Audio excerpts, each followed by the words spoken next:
Right now, um, right now everyone's kind of in a weird state. I think everyone's in just a weird state. We're we're trying to keep our wits about us here. And what I want to do is I want to go ahead and do a revisit of this because if you notice, I have let the beard go pretty dramatically. This is 2 weeks worth of growth. I haven't touched this because when I went to that writer's retreat, I forgot all of my shaving gear. So I said, well, I'm going to let it go for a week. And then when I got back, I said, I think I'm going to let it go for another week, and then I'll do it. I'll do this stream. Then everything went crazy with the COVID-19, and I thought to myself, no, you didn't. No, Kirby, you did not do the deletion of the beard. This is not a full deletion of the beard. We're just talking about beard upkeep. We're talking about beard upkeep today. But it's going to be a lot of what I did when I shaved my beard, let my beard grow back in about a month's worth of time, and then I shaved it. I'm going to do the same thing here. Um, I've also this time made sure that the equipment works instead of having the constant breaking of the razor, which I found out was this part here. It was a little default in it, and so it wasn't working. Well, now the razor's working. I've replaced said razor head. We'll touch that in a bit, but first, let's go ahead and let's talk. First off, hey, how you doing? I'm the T Monster. You can call me T or T Monster, or you can call me my other persona, Twitch Dad, and I'm here to talk a little bit about not just self care with the face, but also for men, but also self care when you're working from home. Because right now, from what I understand, there are a lot of places that are now saying I'm going to work from home, and instinctively, everybody gets really excited when they say, "Oh, I get to work from home," because it sometimes gets thought of as a day off. When it's not, you're actually working from home. And it's the same thing with my daughter, for example, Twitch daughter. She is off from school for the next 2, 3 weeks. And I know she's going to probably try to fall into this pattern of I'm going to get up, go to the PC, and I'm going to start doing my destiny, which is great and it's tempting. And it's the same thing with me too, because while everyone is working from home here at the same time, I'm on the job hunt. Because if you remember from my previous Twitch Dad streams, I was laid off the week before I went on the writing retreat. But regardless of what your situation is, whether you're laid off, whether you are, hey Yoshi, oh it's Jack, oh hi Jackie, oh why'd you change your name, Jackie? I'm used to you being Jackie, but okay. I mean, I can adjust, I can make the adjustment, but it's good to see you, Jackie. It's great to see you.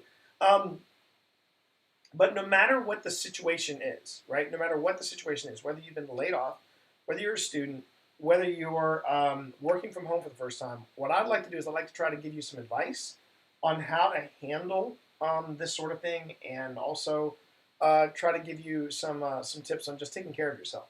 And in this case, it's me and the beard. Now, what I'm hoping for is that this Twitch Dad stream is going to be the kind of stream that can help out anybody, whether it's someone who is new at beard upkeep, someone transitioning from female to male, and now they have to worry about facial hair, or maybe you have been dealing with facial hair all your lives and you don't know what to do with it. This is what I want to do. I want to have this stream be an education for you, and help you understand what all this stuff is and how it works. That's my goal. So thanks for joining me today. And for those of you who don't have to worry about working from home, who don't have to worry about this sort of thing, thanks for just hanging out with me, because hopefully we're going to get a chance to do that. We're just going to hang out and enjoy ourselves. Now, first thing I got to do is I got to see if I have any. Oh, I do. Ask and answer. Here we go. All right. I think all my props are in place, so I think I'm ready to go. Paul Fisher, working from home is isolating and leaves me unmotivated. We're going to talk about that. All right, so first off, right now, as you can see by the look of the beard, it is shaggy as F. If my beard starts casting a shadow, that's when I know it's time for a trim.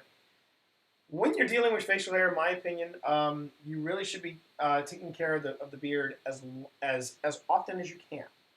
Okay, and you might be able to get away with a day or two without having to style it. But if you don't, you're as you can see, the hair that does come in, it starts to get a little crazy. Now, everybody's hair grows differently. I know people who can do the long beards and do the whole Santa Claus look. I can't do that. I've tried it, and instead of my beard growing down and long, it just goes out.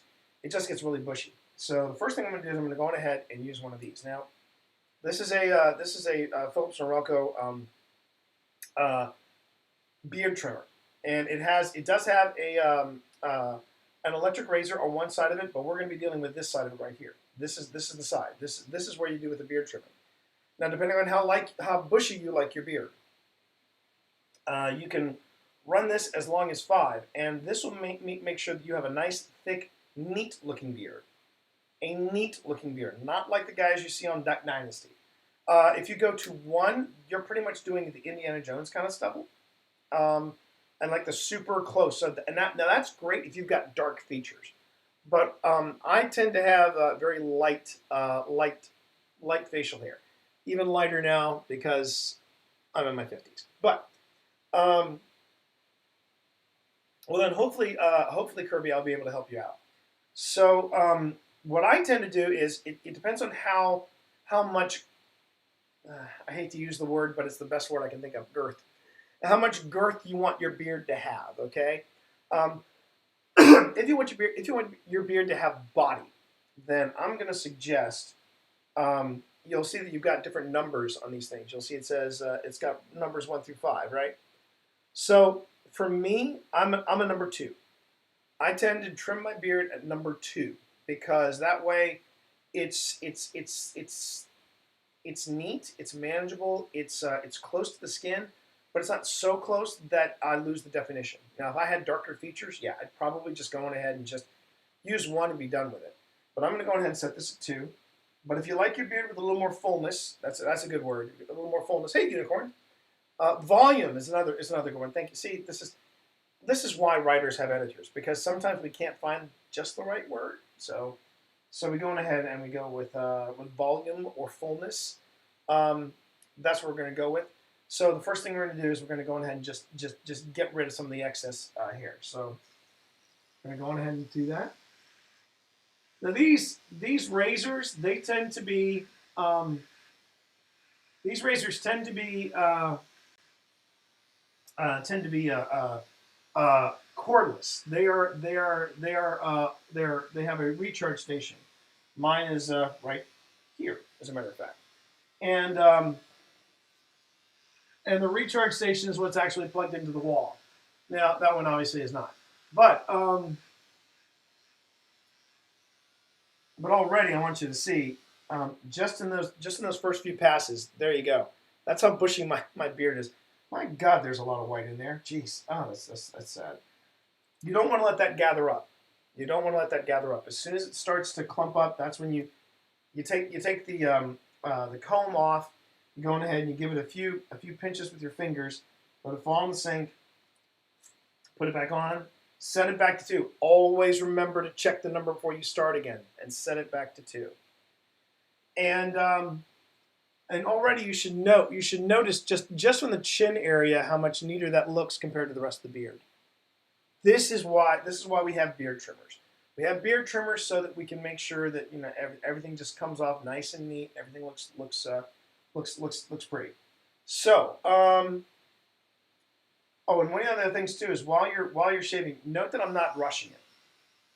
I don't have to rush it. You want to take your time with this, because if you rush this, you might hurt yourself. No, seriously, you might hurt yourself. So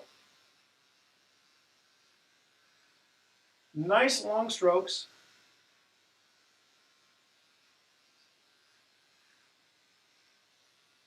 And then we start the other end. Now this should be the end. Yeah, this should be the end you're watching. So here we go.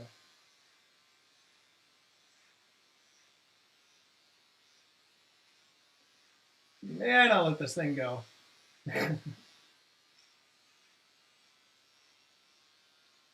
I'm surprised it didn't pop more on stream, to be honest with you. And you'll notice that I'm also going over areas that I went over again, because when you let your beard go, sometimes it can get really unruly. You always want to make sure that you're shaving over a sink, which is why the night that I lost my beard to the Kit Club, that was kind of a challenge because hey, don't panic. Good to see you. Sun, hi, and Sparky. Good afternoon. How are you, everybody? Good to see you all on stream. Um, so what was really difficult about losing my beard to Kid Club wasn't losing the beard; it was actually shaving it there on stream, because I didn't have a sink, and it's always better to have a sink and have something for this to go, for the hair to fall into. All right, so we're just trimming up the beard to make it look pretty. Now, when we get to the mustache, we're going to do a little bit more work, and I'll go into that in just a second. Again, nice long strokes. Take advantage of that comb. Make sure your comb, before you start, because I already did, but I'm just double checking. Make sure your comb is set at 2. If you're pressing so hard against your skin that the comb actually moves, you're pressing in too hard. So just don't have to do that. The comb's already set. And when you look at what I'm doing here, there you go. With this, I'm actually holding this at an angle, and I'm just lightly tipping it towards the beard. That way you'll see that you're taking advantage of the comb, and it's just flushing everything out, making it look nice and neat. Now, of course, you're going to hear the razor cut through, and when it stops doing that, that's when you know, okay, I'm all done here. So a little word about the batteries in this thing. This could go with a daily. If you use this on a daily basis, this could go, depending on the charge, it could go for 5 to 7 days reliably without a charge. Okay, already 5 to 7 days. And here's the thing about these things: when they start to go, when the battery starts to go and get weak, it will actually stop shaving midway through, and that hurts. That just straight up hurts. So so try to make sure that if you are going on a vacation somewhere, and you have this, if you know you're going to be gone for more than a week, whether it's a work week or a full week, take the charging stand, and yes, take the cable with you. Because I remember one time I said, "Hey, I need." I remember I think it was Pip. I said, "Do me a favor, pack my stand, because I need to make sure that I have a charge for the razor." She said, "Okay." She packed the stand. She didn't pack the cable. Didn't pack the cable. So. Oops. Anyway, that happens. Tom the Tosser, you bought a shitload of toilet paper. You, sir, are a legend. You are a legend. Congrats. Okay, so before I get to the trimming of the stash, let's have a COVID-19 moment. First off, I apologize for anybody who visited the stream earlier this week, and I was calling it Corvid. I thought it was Corvid, but it's COVID-19. And if you want to know what the breakdown of that is, CO is for coronavirus, VI is for virus, D is for disease, and 2019 was when this strain was discovered. So it's COVID-19. And for anybody in my generation, easiest way to remember it, to-ra, yay, COVID-19. Oh, I swear on my knees. That's the best way. Once you get that in your head, you'll never forget what it's called, but it's COVID-19. Is the stream quiet for anyone else? Well, I know that I'm looking at the mic right now, and Sparky, I would say check your sound levels, because according to the mics, I'm coming in loud and clear. So here's the thing about, I want to talk real quick about the COVID-19 situation they're all in right now. Please, for the love of God, stop circulating memes that you aren't quite sure is true, but offer some magic cure. There was one today about how apparently COVID-19 starts in your throat as a sore throat. So if you gargle with salt water before going to bed, you'll kill the virus before it hits you. Okay, that is total bullshit. Okay, That is, if you want, go to my Facebook page right now. You go to my regular Facebook page. You'll see that I actually have the meme with the words "This is false news" printed on top of it. The meme everyone seems to be circulating, it's this blue image of somebody with a representation of a sore throat, and the representation of the sore throat is COVID-19. It's just it yeah.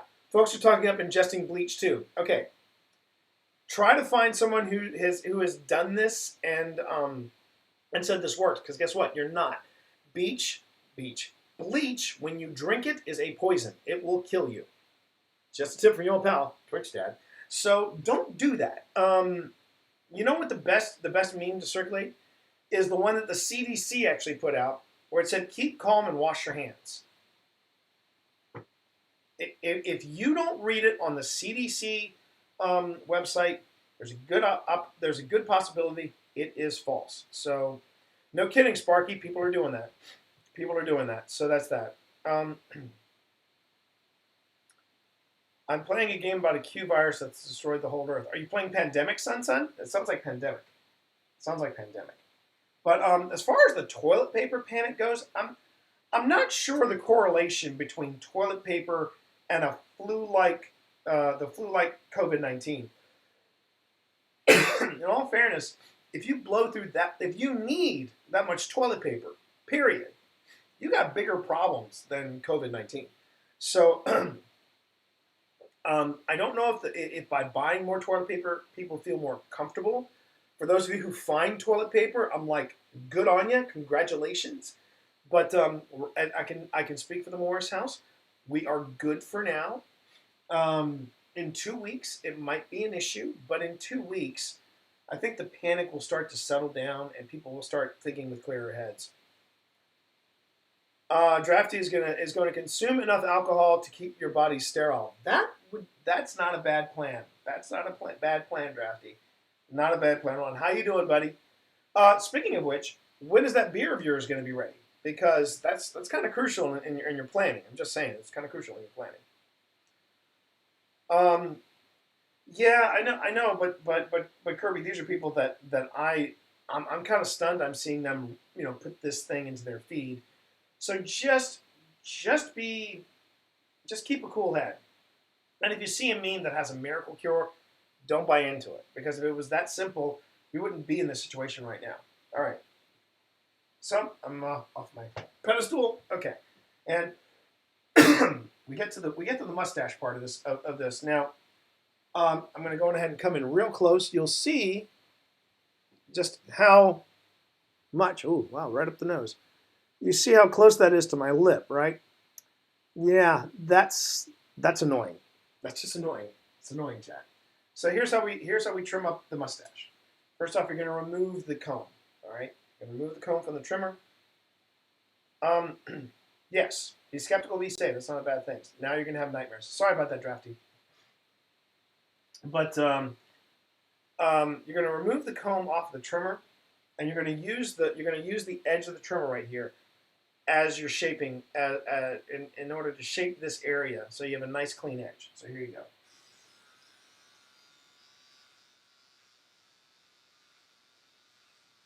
Now when you do this, I'm going to suggest this. Now again, I got to get up close. Sorry, everybody. When you get up here and you put the razor up to you, this is hard to do. This is a lot harder to do than you think. Hang on. Wow. This is tough. This is tough, chat. Oh, got it. Okay. You're going to go down. This is really hard to do. But basically, you're going to go above the line, and then you're going to go up and down. So go above the line of where you want this to end, and then you're going to go down. Then, you know what? Doing a close-up of that on your own is tough. It's kind of like, walking and chewing gum at the same time. So watch what I do here. All right, so I'm going to go, here. I'm going to place this just a little higher above the lip than I want to be, and I'm just going to push forward and down.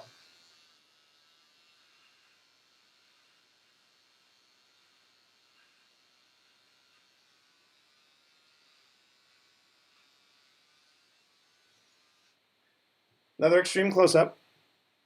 See the difference?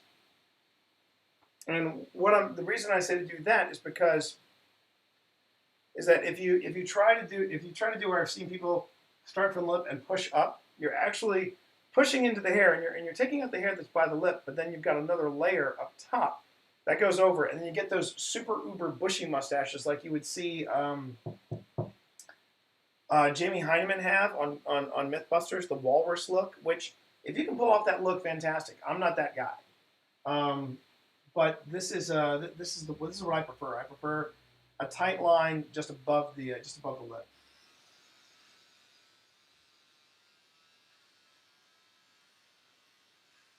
And you want to extend that line to the corners of your mouth as well.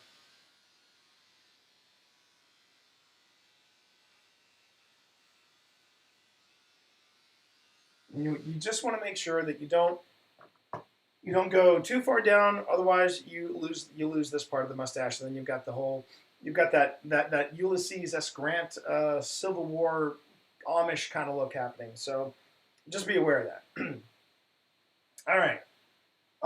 So that takes care of this line underneath. Now we have to get this part up here as well, because sometimes you may have stray hairs go up the nose.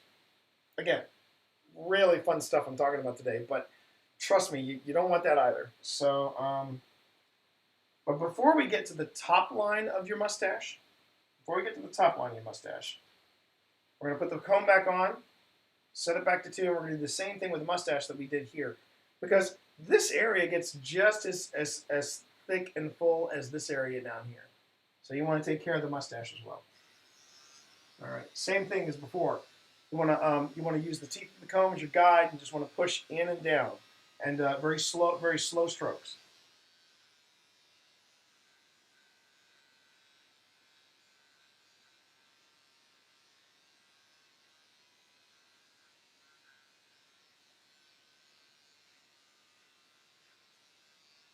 All right. Obviously, the mustache won't take as long as the rest of the beard, but feel free to adjust. Oh, I will. Feel free to adjust after beard maintenance. But speaking of the Kit Club, I knew I've kept a clean face for a long time, but I've heard that one shouldn't shave against the grain. What are your thoughts on cleaning shave practices, or if you haven't? That's a very good question, Kirby, and I will be addressing that when we get there. But the first thing I would say, in short and in quick, too long didn't read. The first thing I would say is yes. The answer is yes. You never want to, there's this myth that if you shave against the grain, you yank the hairs out, and it gives you a smoother finish, a smoother shave. To me, that's the same advice as the best way to advertise a Twitch stream is to go to other Twitch streams and just drop your link and then leave, because hosts love that, right? There are a number of reasons why, and I'm going to save it for later when I get to that part of the stream as to why you never want to go against the grain. So, that's my real quick notion on that concept. Now, we're going to handle the top part of the mustache. So again, comb off. This is a little trickier because now I've got to work blind. But what I'm going to do is I'm going to place the blade on top of the mustache here, and just slowly press down. And I'm actually going to lift the razor up so I can actually see the teeth and where they're headed. And then I'm going to decide how low do I, like the song goes, how low can you go? How low do I want to go in this? How thin of a mustache do I want for the top part of my beard? The answer is not that thin. Not that thin. Again, if I had darker features, I'd do that whole pencil thin mustache look, which, I mean, I just dig that. I think that's a great look. I can't do that look. I tried it once and it just looked ridiculous because it's blonde. It doesn't work.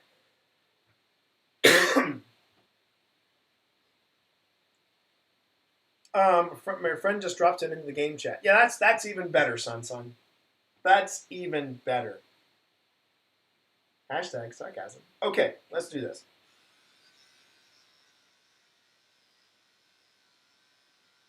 The moment I hear something being cut, that's where I stop. And the other thing I would say too is you make this face. Just drop your just press your lips together, drop your chin, and then go for it.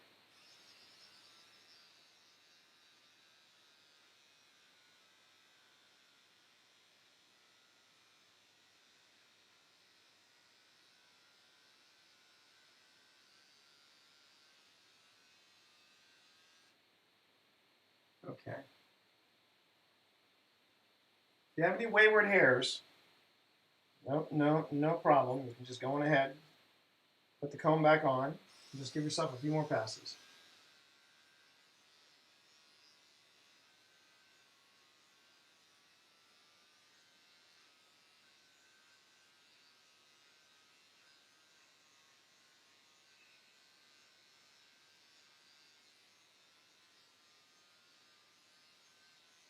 All right. Well, he has commands that we can use to mess with him, like disable mouse. So he drops in the game chat. So hey, don't be mad. Um, well, it depends, son. If you're doing those, if you've got those commands and you do that after he's dropped it in, that's fine. But if you're doing it, then you're bringing it on yourself. So that's just a thought there too. Okay. So we are just about done with this, but now you'll notice I've taken the comb off. It's because I've got, you'll notice I've got the neck beard happening here. When you hear people talk about neck beards, this is what you're talking about. Unkempt beard hair, and it just grows like a kudzu on the neck. So what I'm going to do now is I'm going to take off the comb, and very gently I'm going to go on ahead and I can use these blades. Now these blades are sharp. These blades are sharp. So I'm going to gently trim away at some of the beard hair, and I'm going to and some of the neck hair, and I'm going to give the beard some shape down here underneath the chin. Now, one of the other things I would say about that, before you say, well, wait a minute, you've got this razor here, wouldn't that work? The problem with this razor is that this razor's blades aren't as sharp as these blades here, and sometimes they get nicked.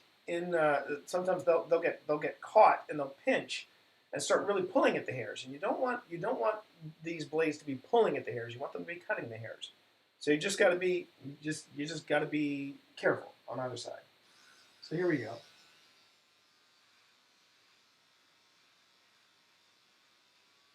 Now again, why am I doing this? I'm doing this so that my razor doesn't have to work as hard to get through the hair.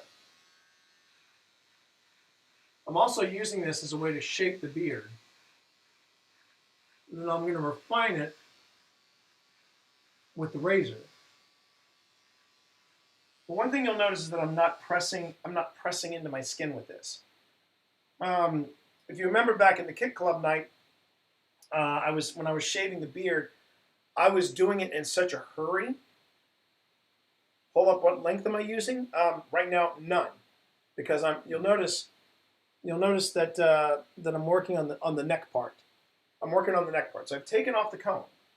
But if you remember when I was shaving off the sideburns, I was pressing so hard. That I actually nicked my skin.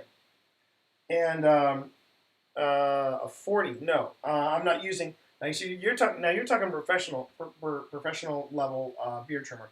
This is a beard trimmer you would get at Target for like $20. So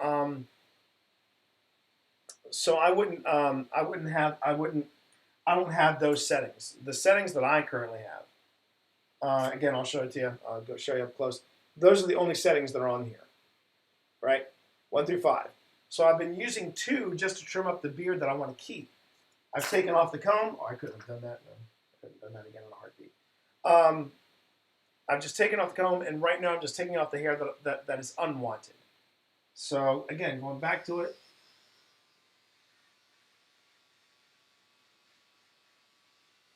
And basically what I'm telling myself is that where I'm using the blade by itself, that's where I want my beard to stop. I'm just getting rid of the unwanted neck hair. I'm sorry, that's just gross.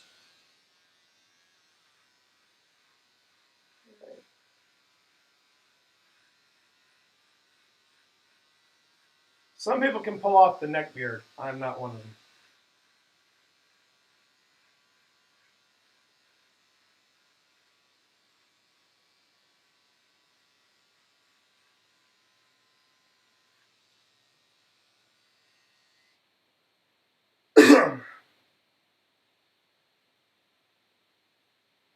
Still, yeah, go with the grain. Yes, yes, absolutely, go with the grain. Do not go against. Do not go against. Going against would be bad. All right, so now there's this. There's this stuff right here. Now the razor could probably go through this pretty quickly, but it's still pretty thick, even for 2 weeks growth. So I'm going to go ahead. I'm going to do this again. And again, I am not pressing into my skin. I am just gently running over it, and I will stop as soon as I reach a point where I'm like, yeah, this is how high I want the beard to go up. I'll just give you an example, right? Yeah.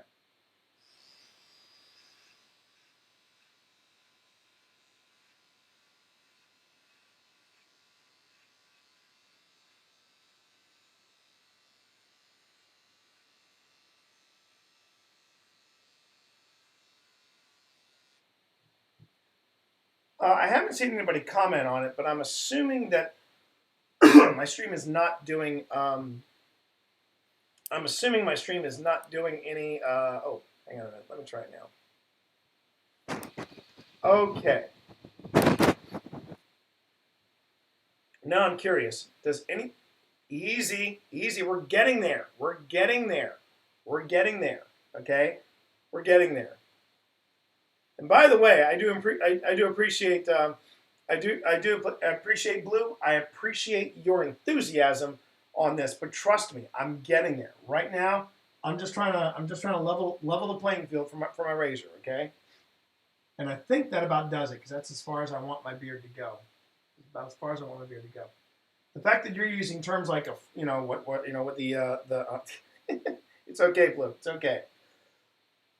Like I said, I admire someone who gets into self-care. That's a good thing. But the fact that you're using professional terms, that means you're probably in a league higher than me. I just recently discovered shaving lotion, so I'm gonna go, and again, something I'll go into in just a sec. All right, so I have done.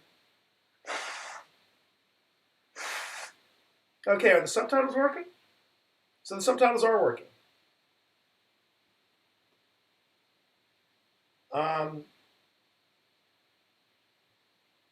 Oh, cool. I'm glad. It's good to know that the subtitles are working, because I promised myself that this would. I wanted to do that. I wanted to add that to my stream. And if you don't mind, I just want to see where it is and what it's doing, just to make sure that it's working okay. I need to make sure I'm muted so I don't accidentally, blare you guys out. So let me see. Where's the? See where it is and what it's. That's weird. Okay, I might break the space-time continuum if I do this, but you know what? I see no subtitles here. So, hopefully if the subtitles are working, that's good. Oh, you went to Vogue Beauty School. My focus was men care. Oh, Blue, that's awesome. So let me tell you a quick horror story I had with that. And then we'll get into the shaving bits. So, well, not shaving bits, but shaving bits. So, so I was a student at James Madison University, and I was studying overseas. And we were living in London, and the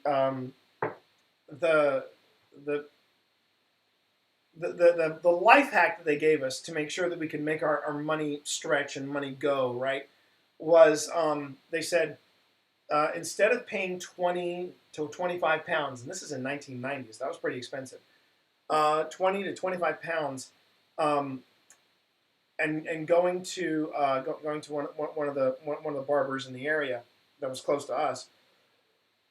Keep in mind, we were in downtown London, so it was really expensive to get a haircut. They said, go to the Vidal Sassoon School of Styling, be a guinea pig for them, and it'll only cost you £2. So we were like, yeah, hey, £2 for a haircut? Sure, you bet.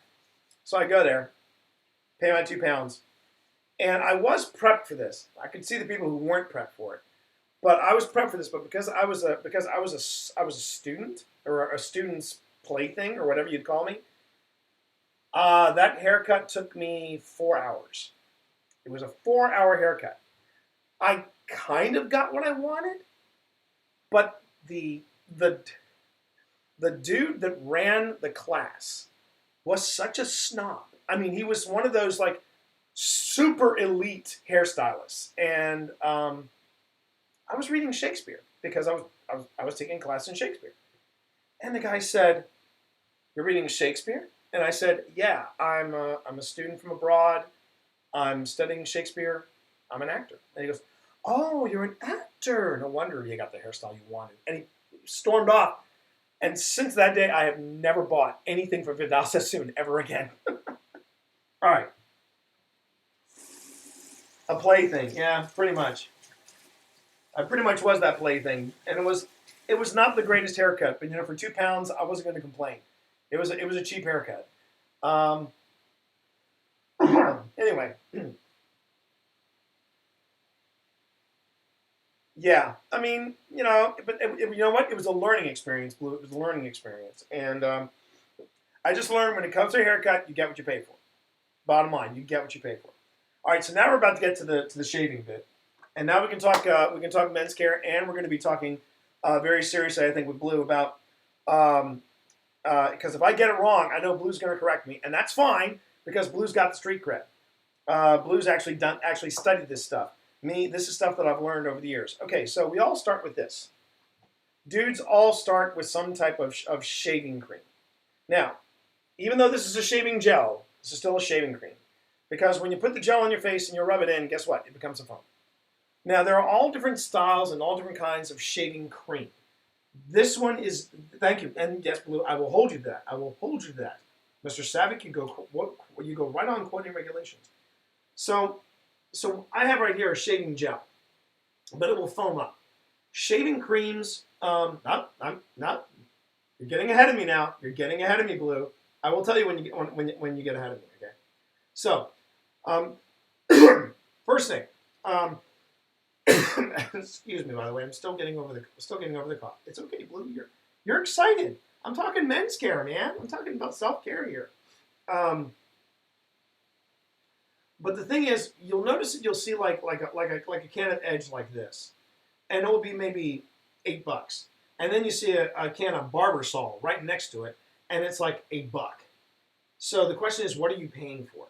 What you're paying for is what ingredients come in this. This, for example, is the Ultra Sensitive Edge, because I have sensitive skin. Now, when I use Barbasol, man, that stuff rips through my skin like a cheese grater. So, or rather, it doesn't do anything to help moisturize my face. So that's a real. I am so excited. I can tell. And Blue, thank you very much for hanging out with us. I do appreciate it. I really do. But when it comes to shaving gels and shaving creams, chances are you are paying for what? First off, one, who's making it, and two, the quality of the ingredients in said shaving cream. Whether it's a shaving gel or a shaving cream, shaving gels, yes, if you have sensitive skin, shaving gels are usually better for you than shaving creams. But they are not your only options. And some people think, oh, well, this is my only option. And like at the gym that I go to, they're free. They have like free stations for the disposable, razors and stuff like that. And again, you'll notice that some razors are like $15, and there are some razors you get a pack of 3 for $3. Well, that's again, you're paying for the quality of the razor, what it can do. And yes, there are a lot of razors out there that have all kinds of gimmicks about them. I've parked myself with some oolong. Listen, fantastic, Kirby. Okay, so so you're really paying for the quality of what it is you're paying for. Now, some of these, my dad, God rest his soul, love you, Dad. He would buy razors that had the weirdest gimmicks about them. He had this one, I think Gillette made it, but it actually had batteries inside it, and it would vibrate and I think the gimmick was it massages your skin, which makes the hair stand up, and then you can get a cleaner shave. I don't know what, but I thought it was the weirdest thing having this face hugging razor that could. I'm getting there. Gotta watch me. Gotta trust me here, Blue. Blue, I would not put myself out here. I would not put myself out here if I didn't if I didn't have a game plan. So trust me on this. But it just had a. I mean, my dad loved the razors with all the gimmicks. If you're curious about my razor, the razor I have is a pretty basic razor from the Dollar Shave Club. It does have a pivoting head, which does make a bit of a difference. And yes, yeah, I know. Like I said, my dad passed his love of 007 onto me. My dad was a huge gadget guy, and some of the gadgets he would find were the craziest things I ever thought. But if you'll notice, one thing that you'll see on a lot of razors is that top edge, is that top part just above the actual razors themselves. That is a conditioning bar. Now, is this it basically helps condition the skin, and it's supposed to help the skin heal after you shave. But one thing you need to know though is that these little bars up top do not last long. That's sharp. Do not last long. They do not last long. They last only a month or two.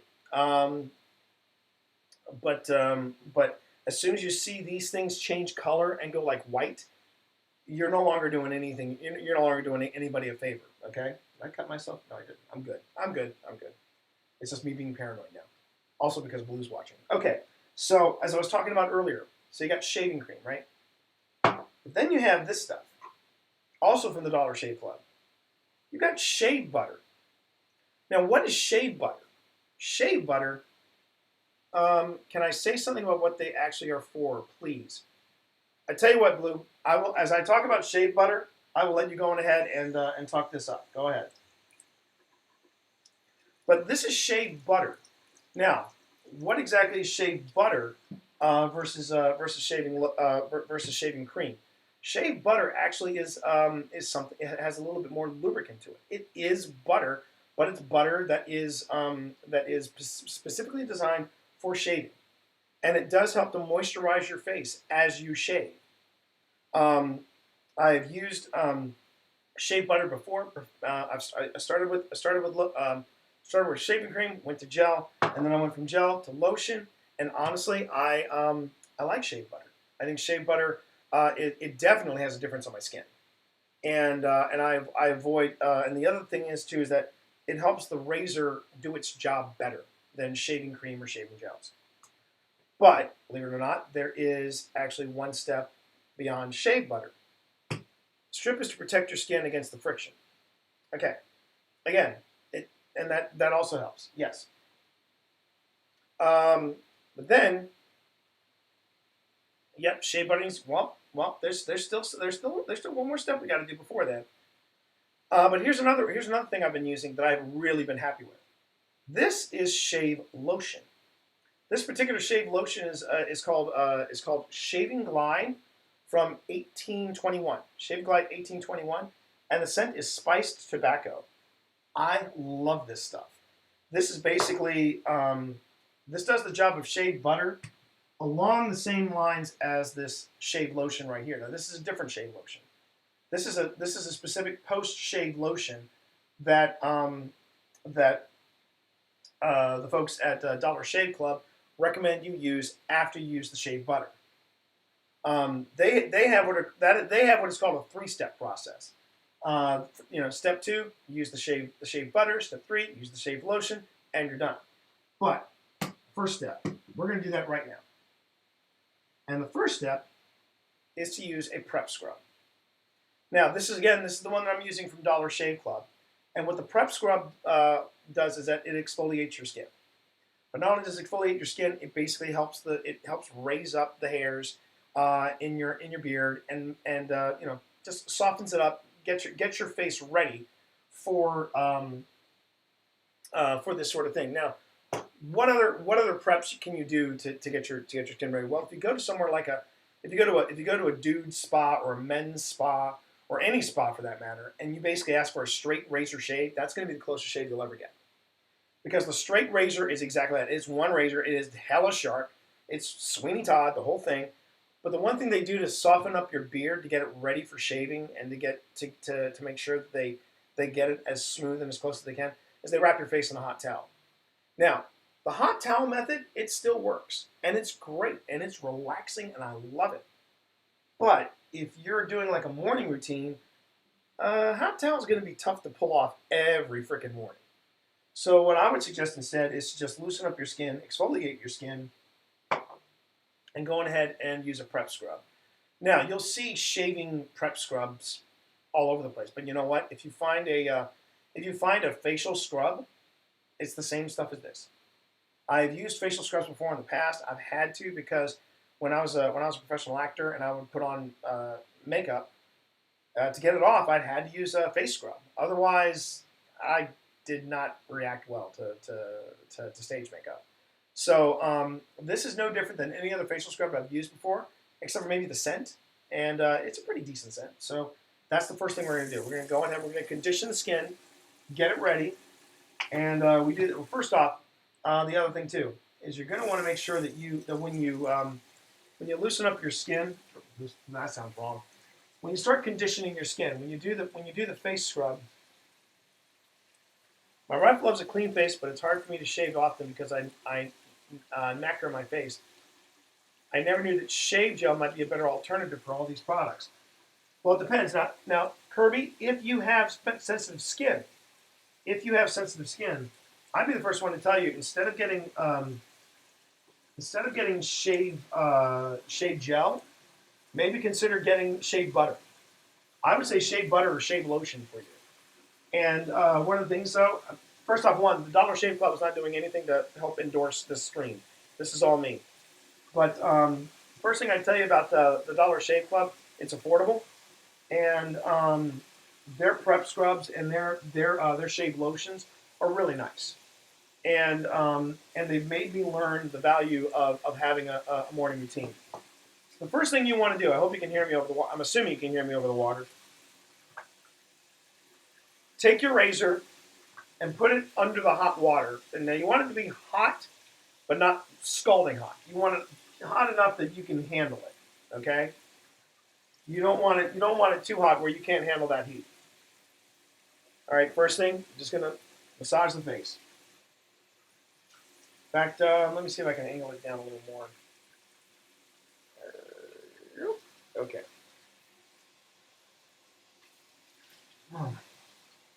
Yeah, that works. Okay.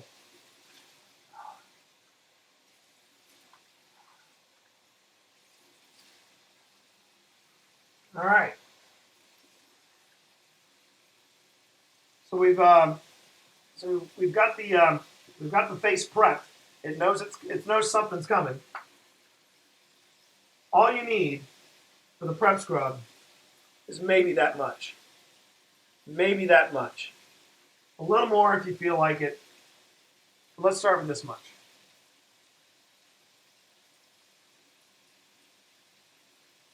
Get some on each cheek and just start rubbing it in. Start rubbing it in. Work towards your nose. Keep rubbing it in. Work towards your nose.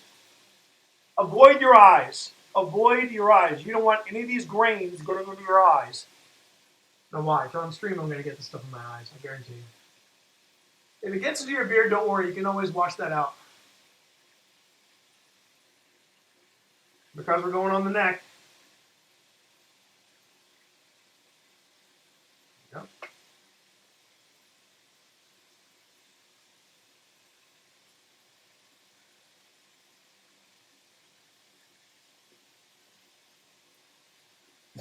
We're going to get to that in just a second.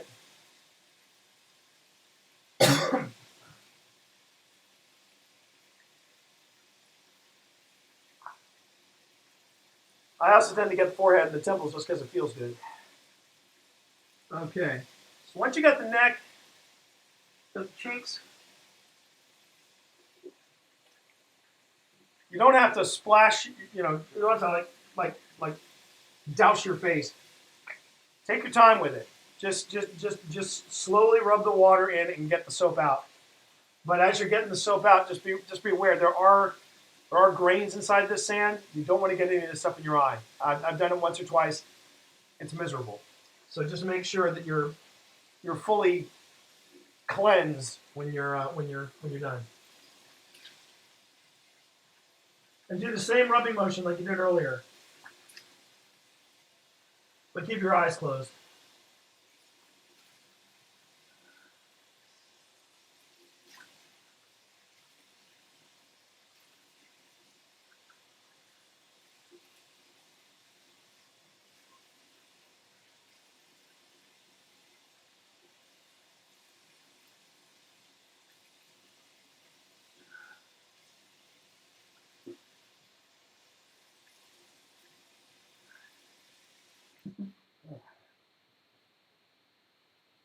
All right.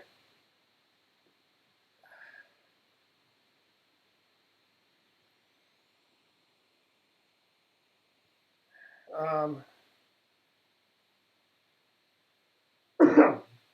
oh no! If you're saying if you're going to wait, Curry, until you're out of shaving cream and use something like this, yeah, I think Blue is absolutely right. Use a conditioner.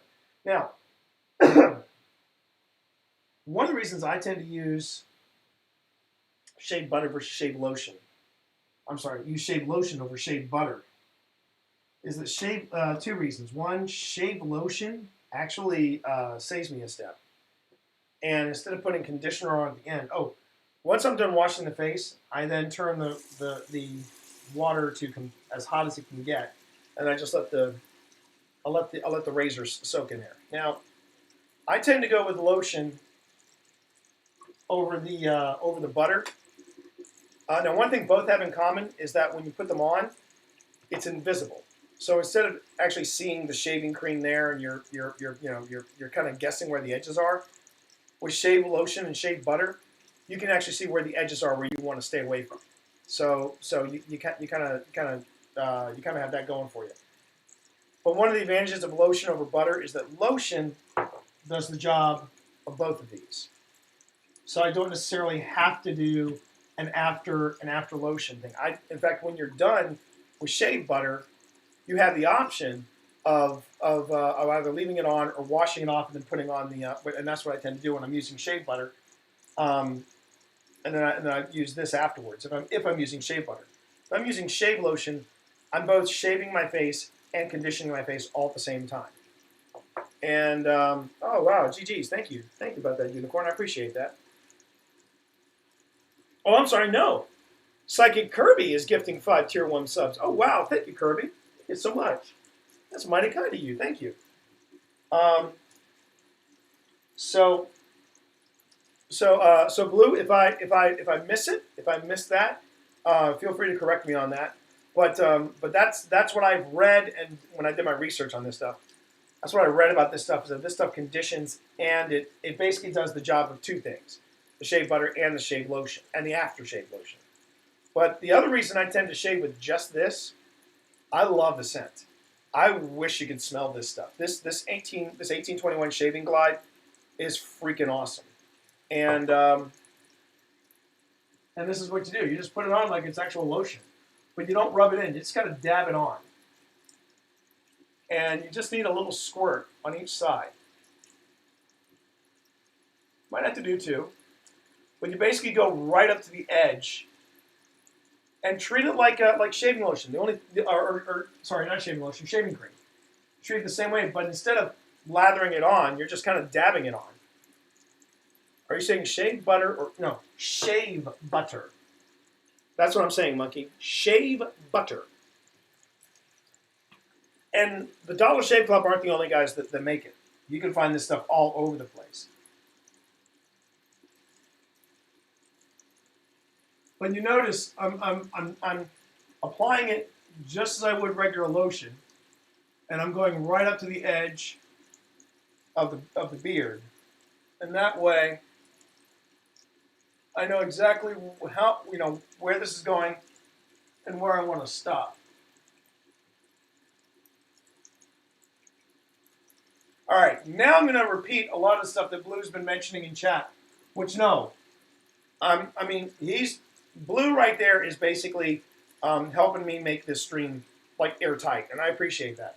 I honestly do. Thank you, Blue. The first time I did this,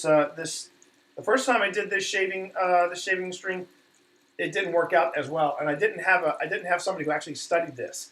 So this is great. What's the same thing? Shave lotion and shave butter are the same thing? Is that what you're saying, Blue? Because that wasn't what I read.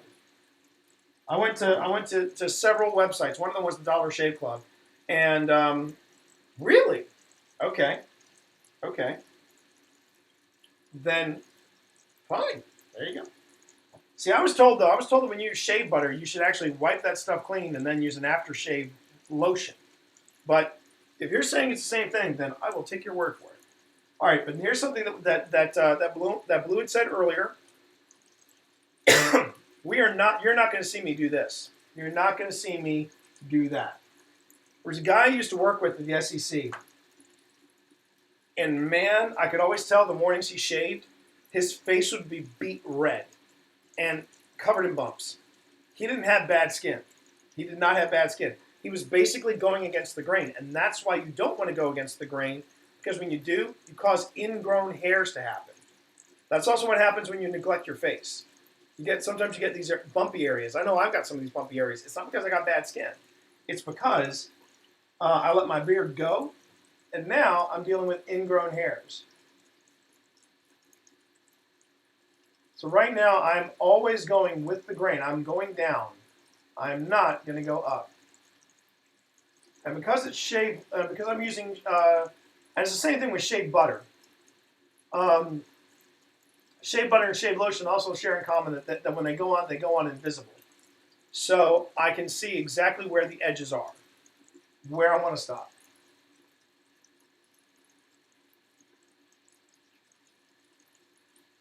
So when I do one side of my face, that's when I go, okay, wash out that blade, even if the blade isn't completely full. I know people who will shave their entire faces before they finally start running it under the water. Please don't be that guy. Please don't be that guy. Instead, be the guy that on every one, he cleans off the blade, he makes sure it's nice and warm, and then he goes right back. This is going a lot smoother than the last time where the blade kept hopping off.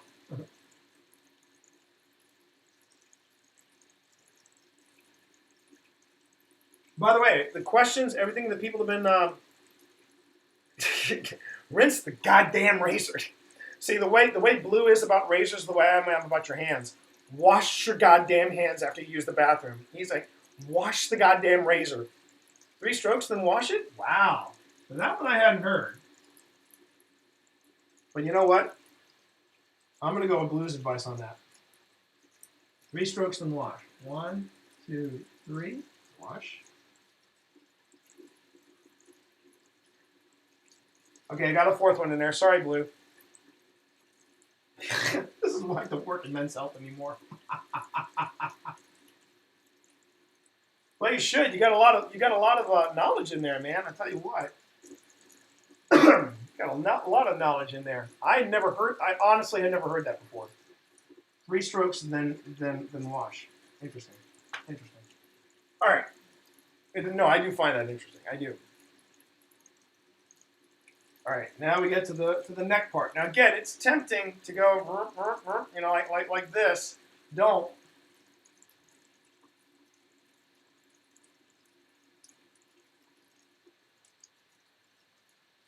This is probably going to take me a little longer because this is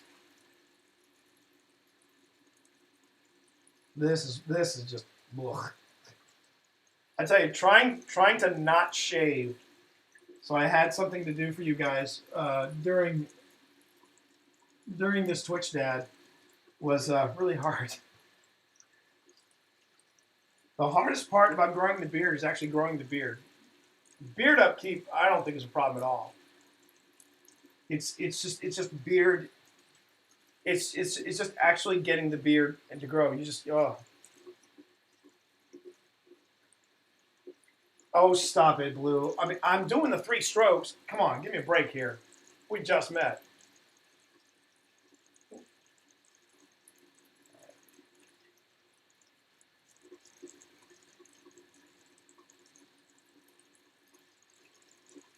So sometimes the place that I go, the place that I went to, that I really started to take my men's care seriously was a place called the Old Town Man Cave in Manassas.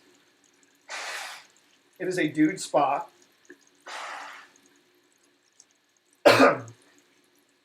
All these two, you two and my wife are looking out for me. We're trying. We're trying, Kirby. We're trying. We're trying. But Kirby, yeah, that's the best thing that you can do here, right? Is and that's the other thing though about just about a simple shave like this. Take your time with it. Take your time with it. And because we live in a society that, and this is global, where everybody's in a hurry. The nice thing about and you know you hear this on Queer Eye, but I'm gonna be straight up about it. Queer Eye's got a lot going for it, and one of the things that I learned in Queer Eye is slow down and take care of yourself. You have to. All right, did I miss a spot anywhere? This new three-stroke method is kind of throwing me for a loop.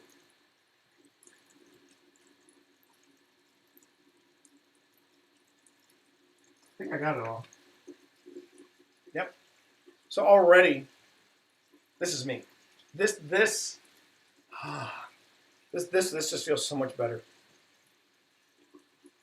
You know what? It's funny you should bring that up, Drafty.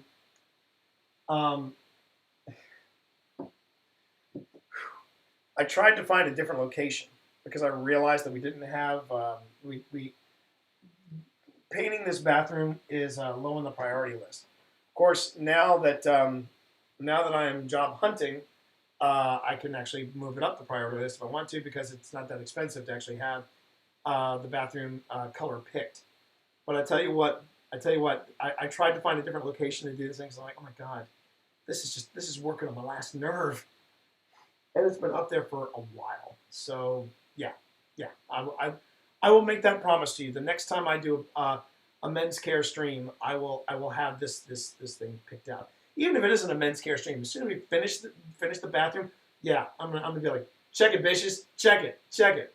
All right, so and thank you for the bits, by the way. Thank you for the bits. Let me know how that beer turns out. I want to hear about it.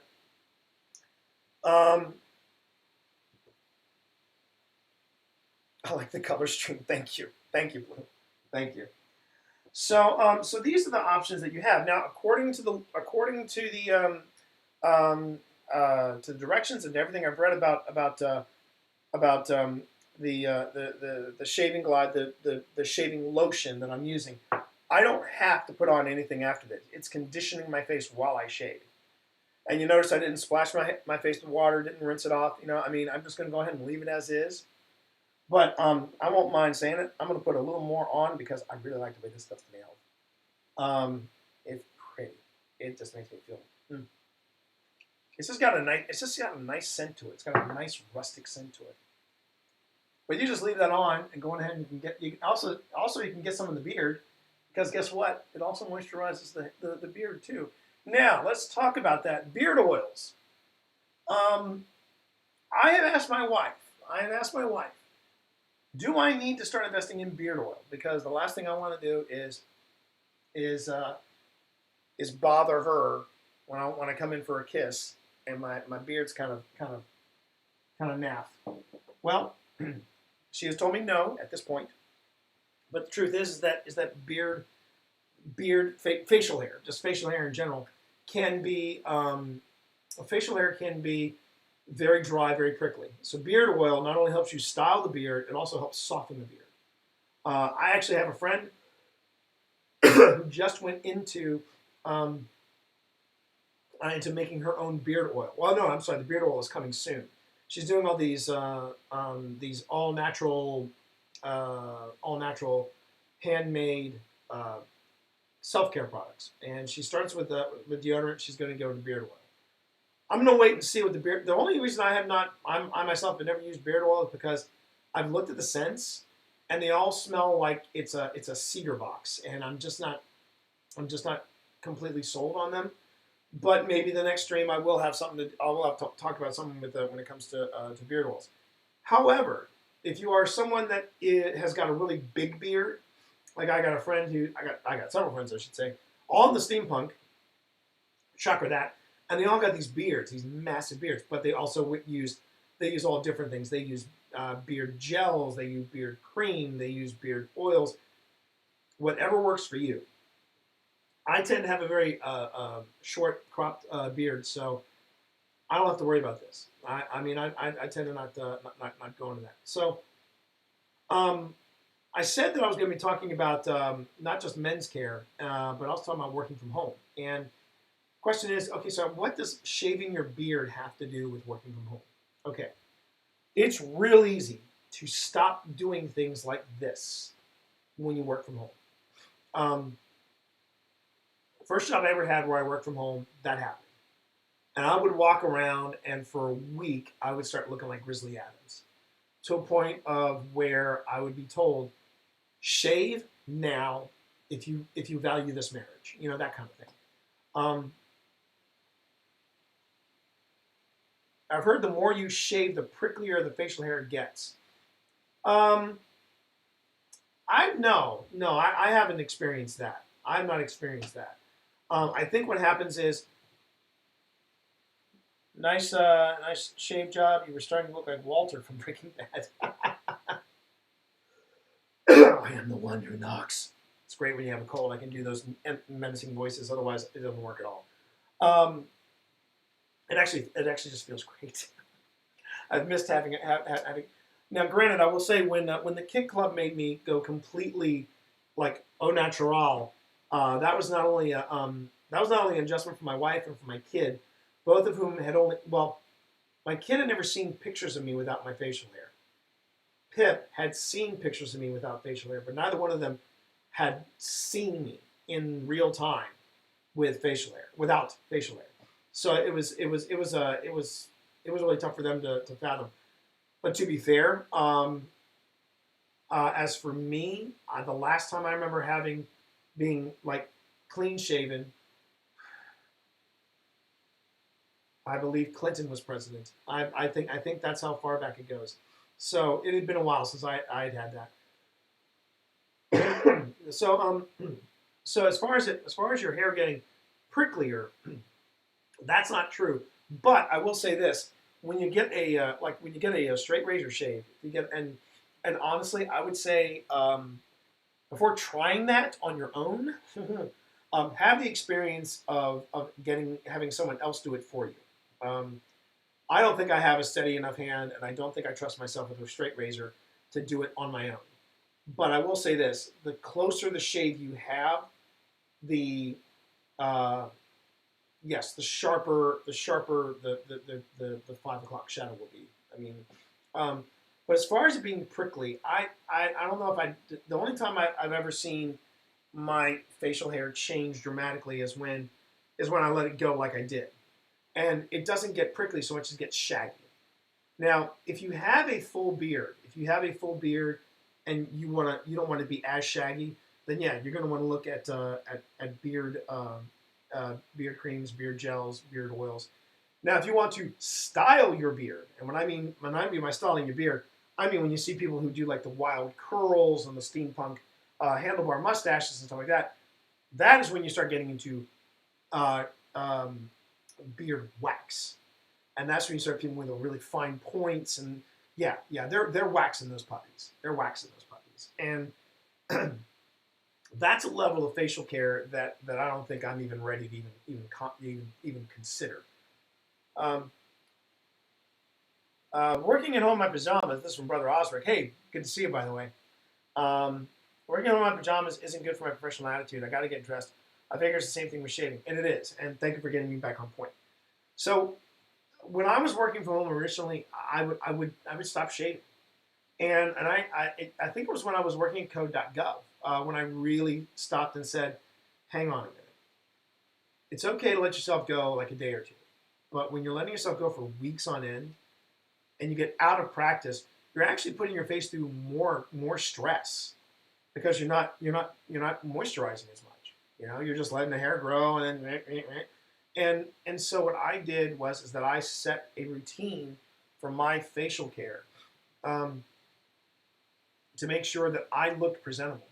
just in case a phone call came up where somebody said, "Hey, the team at Code.gov are needed downtown in like 2 hours time. Be ready."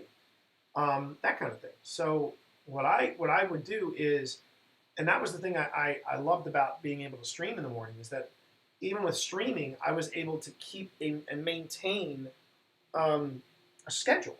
I was able to maintain a schedule, and that would be the first thing that I would say for you if you've never worked from home or if you're not used to working from home. You want to set a schedule for yourself. I'm going to get up at 4:30 in the morning so that I can go live at 5. I will stream until 9:30, no later than 10 o'clock. And then as soon as 10 o'clock rolls around, I will go upstairs, I will shower, I will shave, I will get dressed, and then I'm going to go to work. Now, that's one option. If you want to set that clock so that you only stream or game or do whatever you want in the mornings until 8:30, then okay, 8:30. Then at 9 o'clock, you get into it. You go on ahead and you say, all right, I'm going to do whatever my thing is, and that is going to keep people from losing their minds. Is having a set schedule of what you do in the mornings, even if it's going for a walk, even if it's just having a cup of coffee and reading a book. Have a set schedule for yourself. Instead of just saying, well, I'm working from home, so I'll wake up when I wake up, maybe 9, maybe 10. No, you want to have a regimented schedule, because the regimented schedule will also help you make sure you don't lose track of the days. Um, like for example, when I was at the retreat 2 weeks ago, one of the things that I prided myself on was that every morning I was up at 7, because at 7:30 I met with two other authors, and as you guys saw on Wednesday when everything worked properly, um, we go for a walk on the beach, and when we went for the walk on the beach, we hit a certain spot. It's like, okay, let's turn around. We head back. We check the time. Okay, it's closing in on 8:30. Maybe we should, you know, get ready to get work done.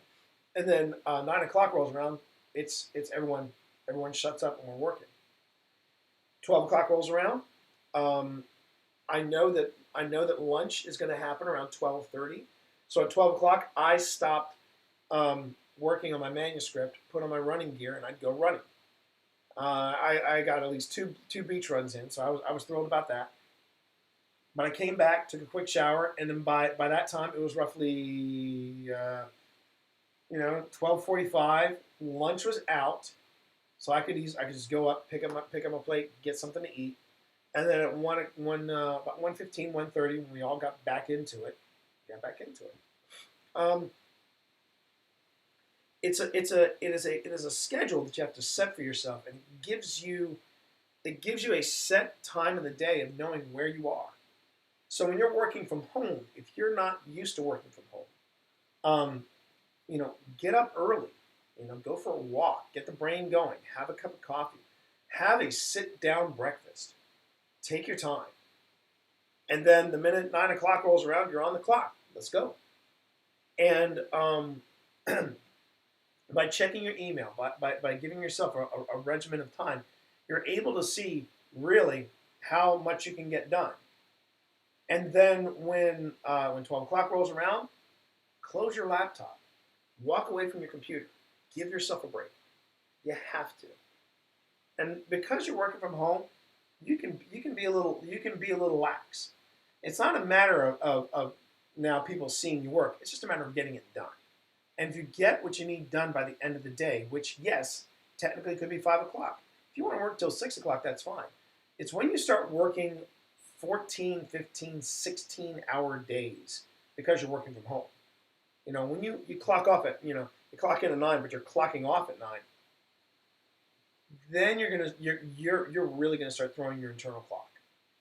So set a schedule for yourself. Set a schedule for yourself and make sure that is a regimented schedule. Um,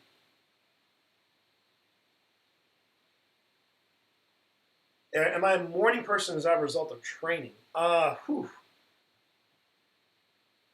May have been orc for so long. How could you live like this at 16?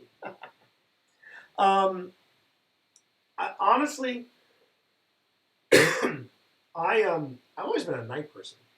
I've always been a night owl, but I'm becoming more of a morning person because I found that if I want, like for example, when I was working at Code, I was streaming almost every day of the week, and because I was streaming almost every day of the week, um, I was like, okay, well, where's the block of time where I'm not interfering with interaction with Pip and interaction with Sunny, and and I'm having family time because as much as I love streaming, as much as I love doing what I'm doing right now, as much as I love working on Twitch, um, I don't see Twitch being a full time position anytime soon, and that is nothing on Twitch. There's a lot of different stuff for people to see, and so when it comes to Twitch, I will do what I can when I can on Twitch. But I like having a job that has benefits. I like having a job that has paid vacations, and I like having a job that when I go on vacation, I don't have to worry about my numbers slipping, which is what a lot of full time streamers have to worry about. And it's funny. I mean, some of the most successful streamers have come out and they've said this is a zero sum game. I mean, they've said that point blank. I quote them in Twitch for Dummies. But when I looked at my block of time and said, when is the best time for me to stream so that I can enjoy streaming and I can enjoy the experience of streaming, the best time was before work. And it was from 5 in the morning to roughly 9:30 in the morning. That's the best time for me to stream. And yeah, it is a challenge to get up at 4:30, and it's been a challenge to get up this week because I have been fighting a cold. But again, I'm trying, and again, I'm trying to do what I can to keep my numbers up. But it is also a it's just one of these things where I try to keep a schedule when I'm working from home, and even when I'm not working from home, even if I'm job hunting like this, it is still the same thing. I will job hunt from 9:30 to roughly 1 o'clock, and then I stop because that you can really fall down a hole just job hunting, and then from after I have lunch from 2 to roughly 6 o'clock, my schedule is okay. I'm going to write, and that was what I did. In this case, I was doing the last touches on Discord for Dummies, and took care of that, did all that, boom, boom, boom, and that way I'm not losing my mind, and I also don't get as stressed out because I feel like I'm still getting stuff done. So if you're in between jobs right now, technically you're working from home because job hunting can be a full time occupation. It really can be. Just the benefits suck. Now, for those of you who are watching it that are students, same thing. Schools are talking about doing remote classwork. Here's going to be your Twitch dad advice. Do not game the day away. Do not game the day away and then say, oh, I'll get to it later. I've seen this happen to my daughter one time too many. And I know it's going to happen again. And so does she. But if you say, I'm going to get to it later, it really does get later. 6 o'clock becomes 7 o'clock. 7 o'clock becomes 8 o'clock. 8 o'clock becomes 9 o'clock. And even though you don't have to get up early for that bus tomorrow, technically your body is still going to think, well, I have to get up. And then you're going to wake up anyway. But if you start an assignment, if you start your assignments online at 9 o'clock, you're not going to be done until 11 o'clock. And while I need 8 hours of sleep, you as teenagers and younger need more sleep because you're still growing into your bodies. So again, setting up a regimen for yourself. It's okay to game. Yeah, if you want to game, have a fun time, absolutely. But set aside some time where you say, okay, you know what, at 4 o'clock, I'm done. I'm done for the moment. Let me get my homework out. And then you get your homework done. And don't rush through it. Just take your time with it because you're gonna have you got a lot of time to play around with now. And then once you get your homework out, feel free to come back to game. Because that's the other thing. Osric just popped it in there into stream, and that's I do my work in the morning and game in the evening. And you know what? If that works for you, Kirby, then that works for you. Fantastic. So long as you have a schedule and you stick to it. And that's the thing where I feel like some people are going to be thrown for a loop when it comes to working from home. When it comes to working from home, it's going to be an adjustment. People have never had to do this before. Their bosses, don't feel comfortable about doing it. Now suddenly they're being ordered to do it because there's a as the CDC calls it, COVID-19 is a pandemic. Now, is it going to be The Last of Us? No, it is not going to be that bad. No one has become these. We haven't reached that point yet. This is not The Last of Us. This is not Kingdom. We're good. And that's what people have to remember. We're good. Because, same thing. Wash your hands. Wash your damn hands. You saw me cough? Well, I'm going to go ahead and wash my hands. Even at home. Wash your hands. Why? Because you don't know who's going to come by. You don't know who's going to come by for a visit. And while social distancing is great, there are going to be some people who are going to be like, I gotta get out of the house and just talk to somebody. And if they call you and they say, hey, we're coming on over, well, if you haven't been washing your hands when you've been using the bathroom, first off, that's just plain weird. You got to just do that. But some other tips about washing the hands. Sebastian Shaw did this yesterday, but I'm going to do it. But I'm going to do my version. All right. This is how I wash my hands now. Space. The final frontier. These are the voyages of the Starship Enterprise. Its 5-year mission: to explore strange new worlds, to seek out new life forms and new civilizations, to boldly go where no man has gone before. That's 20 seconds. Now, so with a lot of hand washing, your hands are going to start to get dry. So, to quote Buffalo Bill, put the lotion on the skin. And it doesn't have to be a lot. It does not have to be a lot. Probably need to wash this now. And I can use the shaving lotion if I want to, because you know what? It's lotion. 2 dabs will do you. And I'm good. The fortunate thing of being a CS major, all of my stuff gets turned in online, and you're expected to do it. So the charge to my life has been the change to my life has been minimal. Strength to those who it's affected more. That's true, Kirby. Yeah, being a computer science major, sure. The IT field, it's that's honestly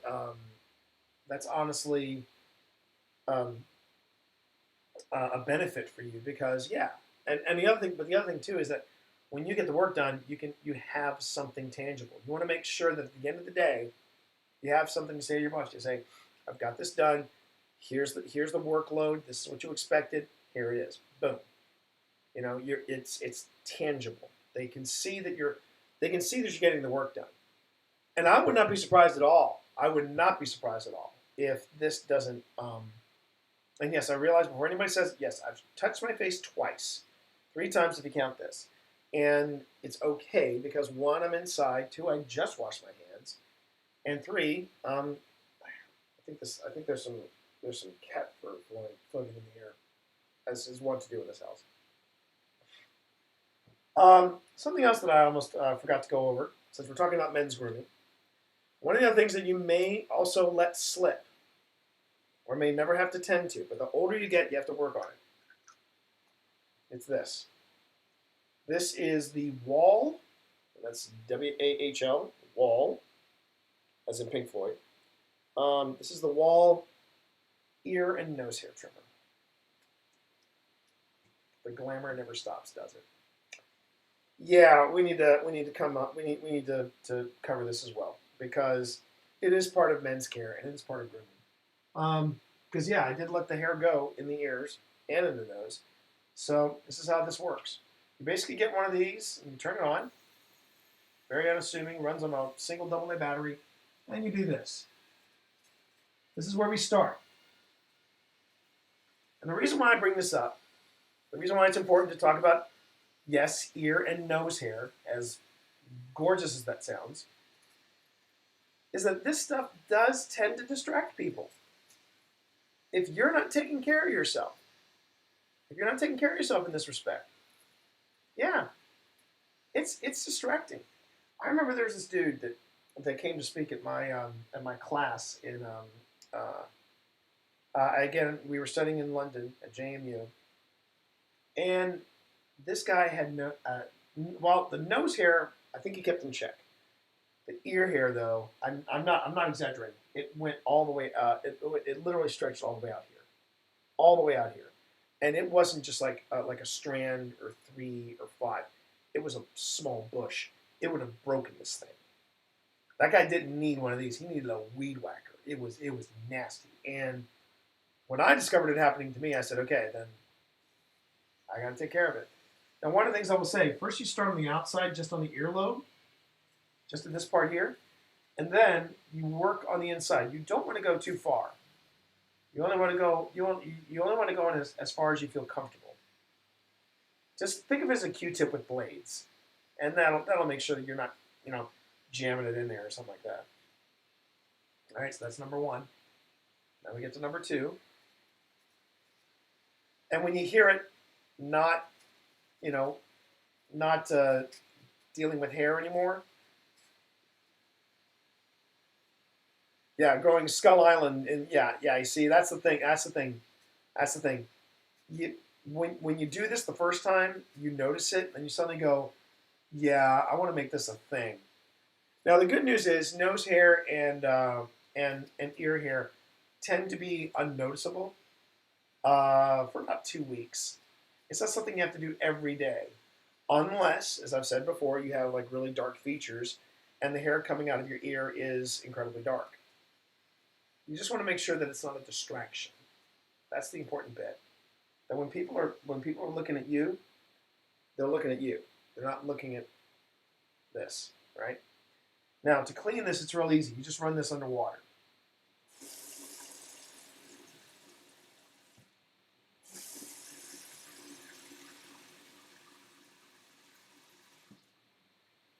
And you run it with it on, so the blades can get cleaned properly.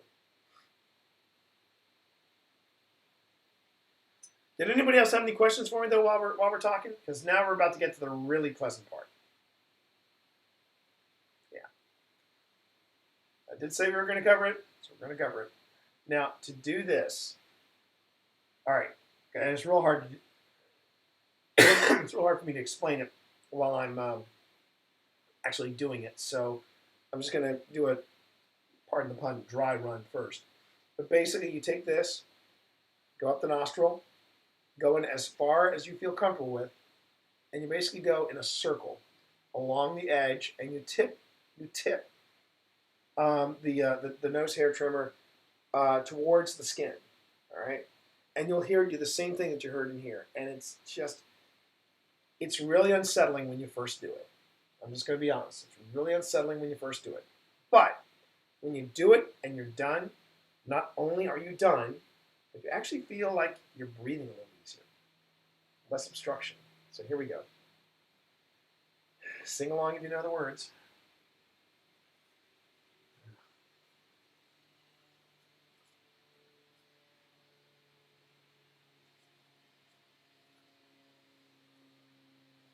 I want to do a few rounds in here.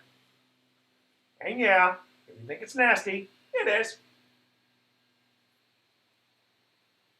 Ugh.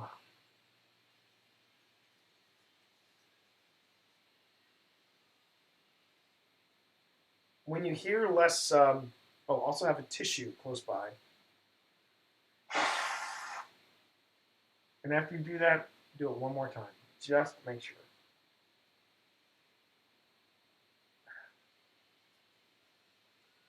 And when you hear, yeah,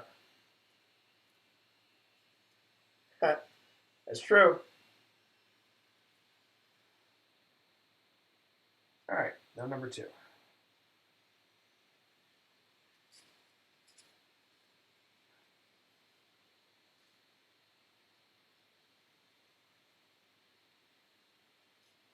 Ugh. You think it's nasty to watch? Trust me, it's worse when I'm doing it. It's worse when you do it on your own. You do it on your own person.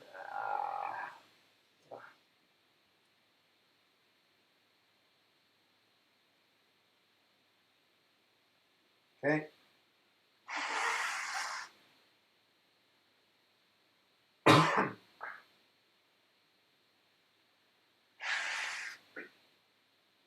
Now, this final pass, if anybody has any questions for me about men's care, about about maintaining a schedule, working from home, I'd love to field them. So please feel free to ask. I am watching the questions in real time. It's been a fantastic stream. Thank you all very much. It's been a blast.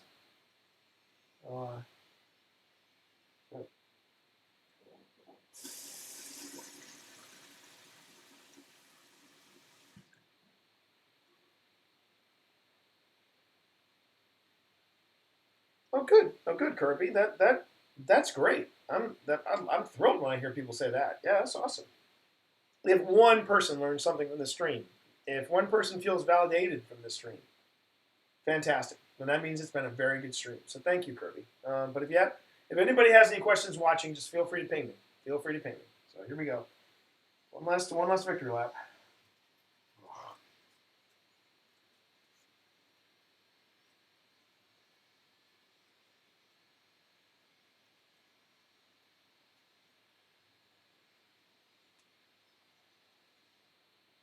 Ugh.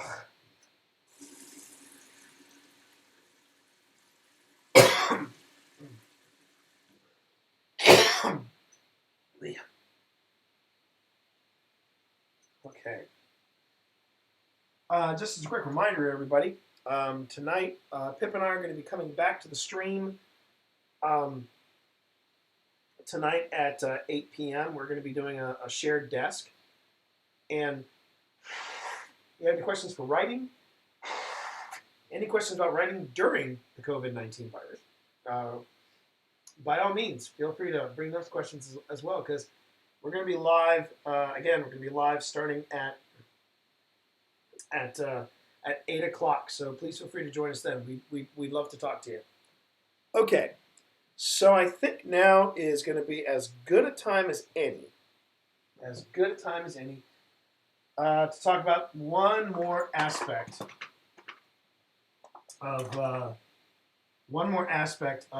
men's care and grooming that I touched on the last time I did this, and no, I didn't do any demos on it because that's just a little too personal. When does the Afro Care stream?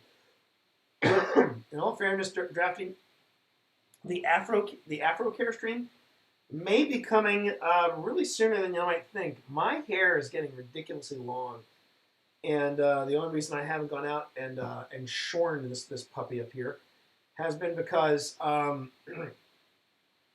we're trying to make the budget last. We're trying to make the budget last for as long as we can. So we're doing the best we can to try. Like, for example, if as soon as a job, an in-place job interview comes up, then yeah, that's where you're gonna see me make a run for the closest barber and say, chop it. Yeah, that's when. But until then, if by the end of March, I haven't got some job interviews in place, then yeah, you might see an Afro Care stream pretty soon. So there's that. That wasn't the extra content I was going to talk about. No, I was going to talk about the special kind of man care that some people have asked about in the past. Manscaping. Manscaping. I can bring the clipper and the #1 guard I use. Perfect. And that's a great way to segue into manscaping. Okay, so when it comes to manscaping, this is what you're going to be using. And in all fairness, well, hey, enjoy my 25. And when I talk about manscaping, I'm talking about grooming here down. Here's the thing to know about manscaping. One, always make sure that the razor you use for manscaping is nowhere near the one you use for facescaping. That's just a personal thing. It's a personal thing. But yes, this is my grooming. This one is for manscaping. And I think this was the one that was foobarred last time. Yep. Someone help. Do I smoke weed? I don't have any, and I don't know what to do. Someone help. Wow. Let's see. Parthan Patel. Okay, well, Parthan, I don't know what to tell you. Just that you kind of came at a bad time. You might want to smoke weed when we're talking about what we're talking about here, because I did promise I was going to talk about male care, self-care during the COVID-19 virus. And if you decide you want to get into manscaping, here's the thing I'm going to tell you: don't do it in a rush. Just don't. Just don't. You want to make sure that those two razors are kept separate, so that you can keep an eye on them. You are going to, but I will say this: if you remember what Blue said earlier about the strip up top, that this strip right here is not perfectly white, right?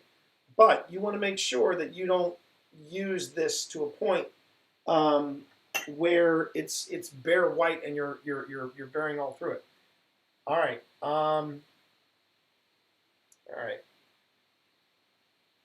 Let's just I think because you don't have the weed, I think we're just going to go ahead and just time you out there for a bit. No, it's okay. It's okay. I talked to him earlier, and when you ask the same question twice and you highlight it, that's when I'm like, all right, you're being a special kind of nerd. Don't push it. Just gonna time you out. Take a breath. Sorry you don't have the weed, but that's not what we're talking about here. But make sure, one, you're not in a hurry. Two, I would not be using shave butter or shave lotion for that. I would use just straight up shaving cream. That's perfectly passable. But one of the other things is that these things have been built.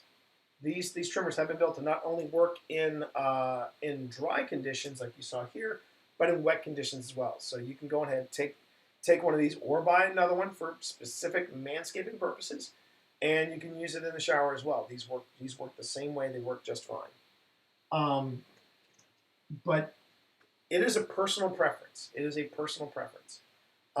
Just keep in mind too that if you decide to do it, again, take your time, be careful, and be ready for a weird sensation, particularly when you are bearing down there for the first time. That took some getting used to.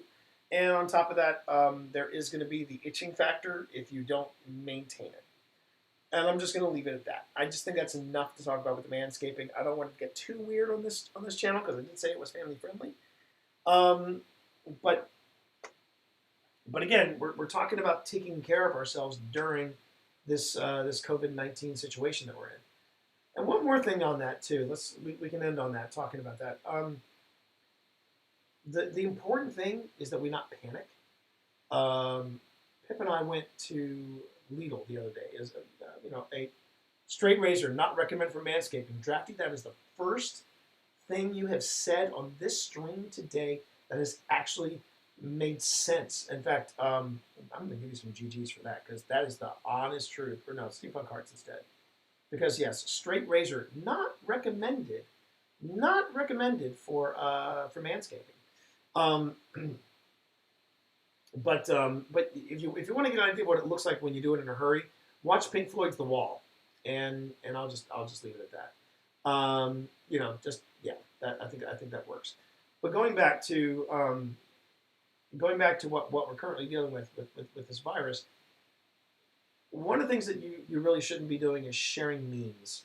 Now, if they're funny memes, that's one thing. If you know they're stupid, funny memes, that's one thing. But I saw a meme today. I mentioned it earlier. I'll go ahead and mention it again.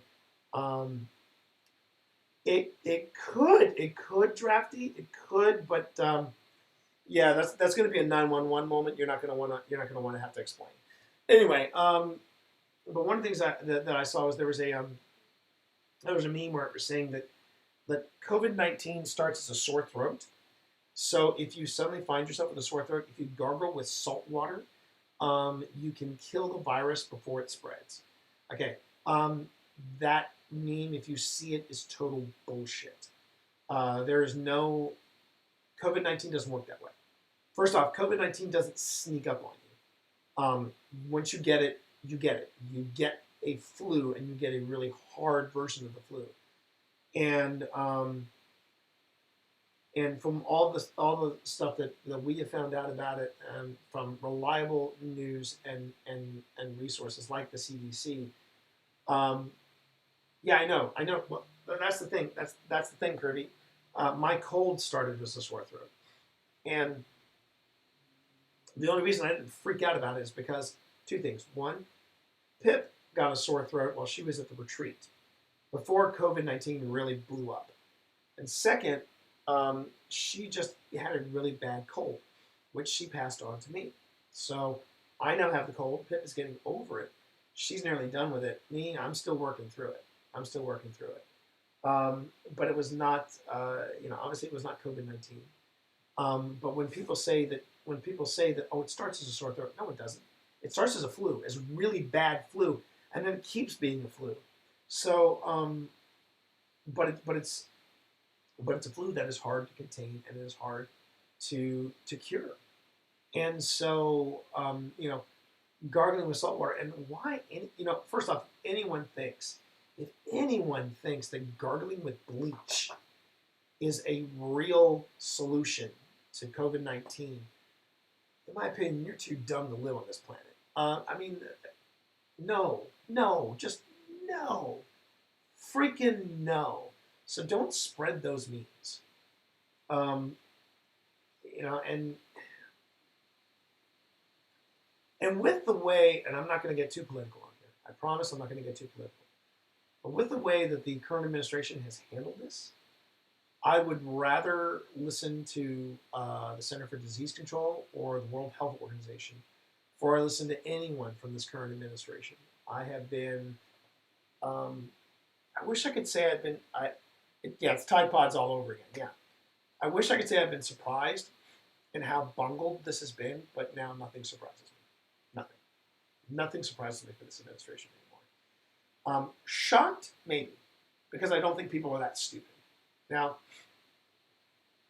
Drafty has met me in real life. He knows that I'm a wide-eyed optimist. I hug everybody. I call everyone brother. I believe in humanity. I do. I really do. I believe in humanity, which is why Drafty busts my balls. He's trying to toughen me up for the real world. But that being said, be smart, and I think in fact Kirby said it earlier. Be skeptical and be smart. If the CDC says, what do you need to do? You need to wash your hands for 20 seconds. You need to avoid touching your face. You need to cough into your sleeve. You need to distance yourself. Do social distancing from people. Okay, great. But the beautiful thing is, too, you have other ways of reaching out to people. There's Discord. You can reach out to people on Discord. You can say hey to people, just chit chat. You can slow down, read that book you've always wanted to read. But to really kind of bring it back to the point, you want to have a schedule for yourself so you don't start losing track of days.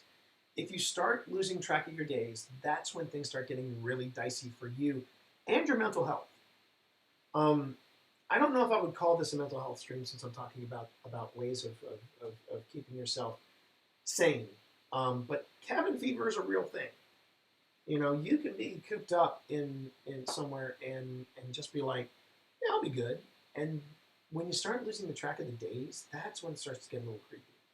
Um, that happened to me once, but I'm honest about it. I was really sick. It wasn't a COVID. It wasn't COVID. It was bronchitis. I had bronchitis. I had a really bad case of bronchitis. It knocked me out for 3 weeks, and it was around halfway around week 2. I didn't even know what day it was, and I remember saying to Pip in a sort of a weird fog, I said, "Today's Wednesday, right?" And she looked at me. She was like, "No, it's actually Thursday." And I had a moment of panic because I have never lost track of my days. Even in my wildest benders in college, I've only blacked out once. And that kind of was my scared straight moment, and I've never let that happen again. Never let that happen again. Um, but this time when I had the bronchitis and I didn't know what day it was, that was a little unsettling. And so as we're going forward into this period of social distancing, of making sure that we're taking care of ourselves, um, schedules really will help you keep your sanity. And if you feel like you need to reach out, you know, I know a lot of you on this board. I know a lot of you are a lot of people in this stream are on my Discord. And if you're not, feel free. Go on ahead and join my Discord. Go on ahead and stop on by. Say hi. Introduce yourself.